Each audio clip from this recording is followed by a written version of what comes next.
preparing a letter to Speaker Pelosi about the impeachment inquiry. What do you hope to achieve with that letter? Well, first of all, the impeachment inquiry is a scam. The conversation that I had with the Ukrainian president, Zelensky, was a very good it was a very cordial, very good conversation. The mistake they made, the opponents, the opposition, the Democrats, the radical left, deep state, whatever you want to call them, they came out with a whistleblower report before they saw the conversation. Had they waited one day, Nancy Pelosi wouldn't have made a fool out of herself, and she would have been able to say what I said, because when she saw it, she said, this is not what the whistleblower said. I had a very, very congenial, nice conversation with a man that I like, and he ran on corruption. Because, as you know, Ukraine is known as a very corrupt country, one of the most in the world, shockingly, because I know Ukrainian people. It's surprising to me, but it's known as one of the most corrupt countries. And under the past leadership, it was having a lot of difficulty. This gentleman, the current president, the new president, ran on the basis of anti-corruption, as you know. I think it was his single biggest thing. And we had a great conversation, but it wasn't reported that way. The only reason I would have released a letter, because I think it's terrible to have to release a letter that you have with the leader of a country. I think that's a terrible precedent. But the whistleblower report, or whatever the news was so off. It was so horrible. I said, I never said that. I said, let me see it. We have a stenographer report. We have a very, very word-for-word report of what I said. I released it.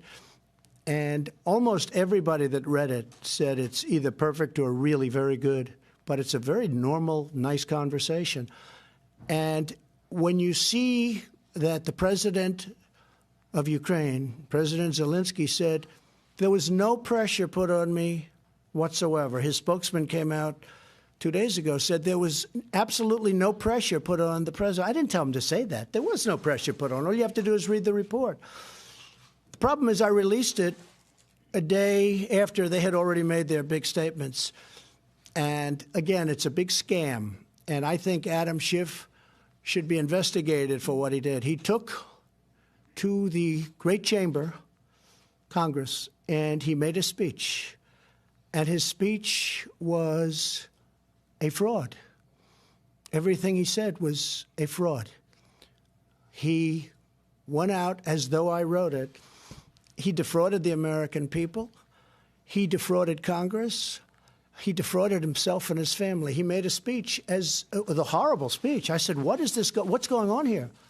I think he's having some kind of a breakdown, because he got up and made a speech that bore no relationship to what the conversation was.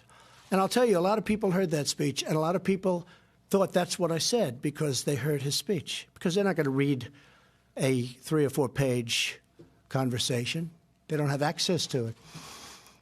But I thought it was I thought it was a terrible thing, where he's going up speaking as the President of the United States, saying things that I never said. And the meaning was horrible, and the whole thought was horrible. And then the whistleblower, he did, through his committee, through himself, he met with the whistleblower. They never said that. They never talked about it. And Nancy Pelosi knew all of this stuff. I mean, she's as guilty as he is, because she knew all that. She knew everything about it, and she didn't do anything about it. And I'll tell you what, they should really be looked at very strongly, because what they did is unthinkable. What they did to this country is unthinkable. And it's lucky that I'm the president, because I guess, I don't know what, a lot of people said very few people could handle it. I sort of thrive on it. You know why? Because it's so important that we get to the bottom. We went through the whole Mueller scam, 2.5 years. We went through that, and I had 3-4 days where it was like over. And then I'm walking into the United Nations, and they released it as I'm walking in, Mr. Ambassador. I'm walking in. I'm going to meet with, I won't name, but one of the top leaders of the world. And I see up on the screen, and people start screaming about this scam called impeachment. You can't impeach a president for doing a great job. You can't impeach a president for having the lowest and best unemployment numbers that we've had in 51 years. You can't impeach a president for tax cuts and regulation cuts and creating, and even the ambassador would say, the strongest economy in the world. We have the strongest economy in the world. This is a scam, and the people are wise to it. And that's why my polls went up. I think they said 17 points in the last 2 or 3 days. I've never had that one. I've never had that one. So I think it's very sad for our country. I think it makes it harder to do my job. But I do my job, and I do it better than anybody's done it for the first 2.5 years based on results. I mean, you look at not only the unemployment numbers, look at the employment numbers, Jeff. We're up to almost 160 million people are working. And now today we signed the deal with Japan, which is such an honor.